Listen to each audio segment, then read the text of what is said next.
This is Core Conversations with Natalie Baggio. Welcome to Core Conversations. Today, I'm joined by Dr. John Froggatt. He is here to share the news and new innovations in cardiology services here in Southwest Michigan. It's my pleasure. Thanks. If you don't mind, would you just remind the community how many years you've worked here in Southwest Michigan? Sure. I'm in my 27th year. Wow, that's really impressive, and busy leading a lot of new services here to grow and bring more access to our community. And I'm really glad that you're able to join today and share more about cardiology. Mm-hmm. So what are some of the exciting things that are happening? So I think one of the primary things we wanted to touch on is electrophysiology services.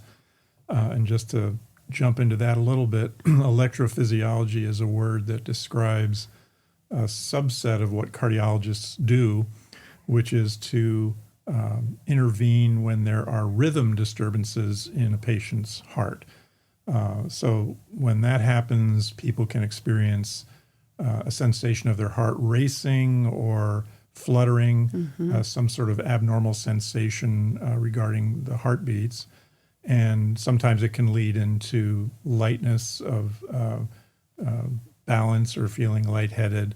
And so those are all concerns that patients would want to seek help for either through emergency room or primary care physicians or whatever the circumstances dictated. So if that kind of problem is identified by EKG testing, testing the heart's electrical impulses on the recording. The electrophysiologist is a cardiac specialist, that is a cardiologist who has taken additional training beyond standard cardiology training to work on rhythm disturbances in the heart.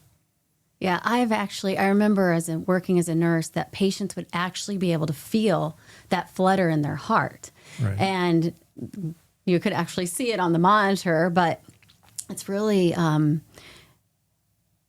impactful for people to know that. Now we have like wearable devices to where you can sometimes confirm that you are in a flutter once you've been diagnosed. But yeah, the best course of treatment is for sure to reach out, make sure you go to the emergency room or call your cardiologist if you're experiencing that. But I also have heard people describe like the difference between like an interventional cardiologist and electrophysiologist it's the wiring of a heart, not the plumbing of the heart. Right. So electrophysiologists have this skill, ability to be able to perform procedures that you don't always need medication indefinitely to treat AFib. And that's something we're doing here today. Yes. So atrial fibrillation is the most common rhythm disturbance across the board in the United States and the world, and it's increasing year by year as well. And so that's a disturbance in which there's abnormal electrical activity generated outside the normal electrical pathways that naturally are in the heart. And so as a result of that happening, people can experience a very rapid heart rate and some of these other symptoms. So as you said, sometimes that can be treated with medication, but at times you can go in and target the areas that are abnormally firing electrical impulses and apply a type of energy through a small, thin tube or catheter that essentially destroys the little focus of abnormal tissue and stops the arrhythmia from happening. So if you can accomplish that, then you can potentially come off medications and be free of that rhythm disturbance. So as we've grown this program, you've been able to recruit new doctors. We've been able to open up more access to services like this. Do you want to talk about and share some of the new physicians that we have? And Sure. What is a good way to get a hold of them if the community has AFib or wants to reach out?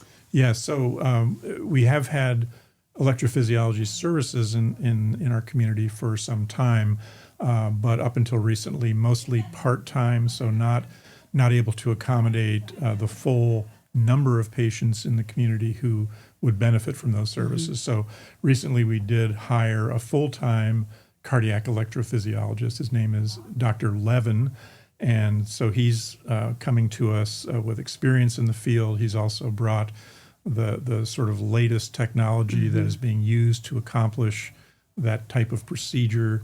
And so he's really ramping up his practice to see a lot of patients. So if patients in the community are in need of those services, the primary route to access that would be through their primary care providers, who would then refer them to cardiologists, conventional cardiologists, who would then refer them to the electrophysiology specialist. Well, and you mentioned the latest technology, and that's what's really important as we continue to grow programs. We're just not growing programs, we're growing technology and bringing the highest performing procedures here to Southwest Michigan. That's right. So thank you for your leadership in that and recruitment. But you also mentioned like general cardiology. I know you've recruited several new cardiologists here to Southwest Michigan, and there's some evolving technologies that we're adding. Could you share some of those with the community as well? Yes. So the as you mentioned, there's the electrical system of the heart. There's also the plumbing, which is if you think of the heart as essentially a pump that's made of muscle, there are small blood vessels that provide the oxygen and energy to keep that pump moving. And the small vessels can become blocked.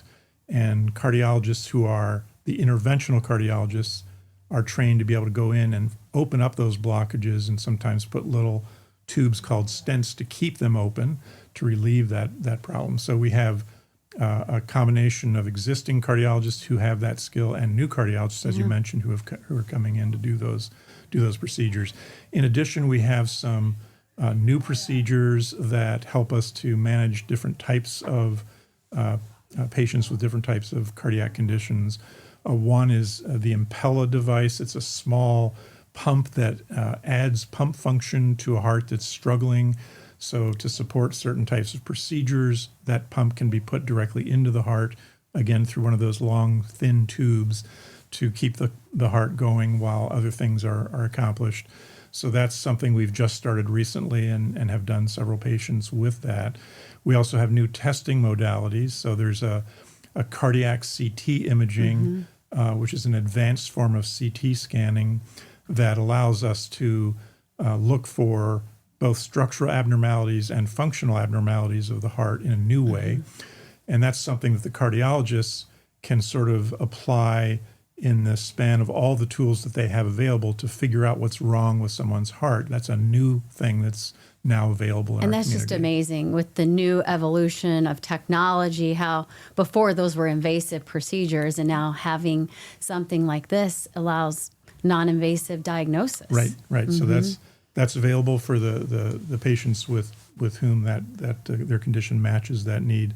And then we're heading towards cardiac MRI imaging as well, which is another form of advanced imaging to help us diagnose heart conditions. So lots of things going on, and really happy to be able to offer the full span of services for cardiology in our community. Well, thank you to your leadership and recruiting new doctors, new cardiologists specifically, and now being able to see cardiologists in 3 sites. Right. Waterville, St. Joe, and Niles. Yes, we're excited to be able to broaden out in that fashion. Yeah.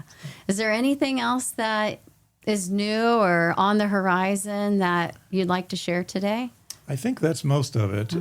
We are partnering with, in our larger system, with physicians at Corewell Health West for tertiary care types of interventions that would be beyond the scope of our community hospital.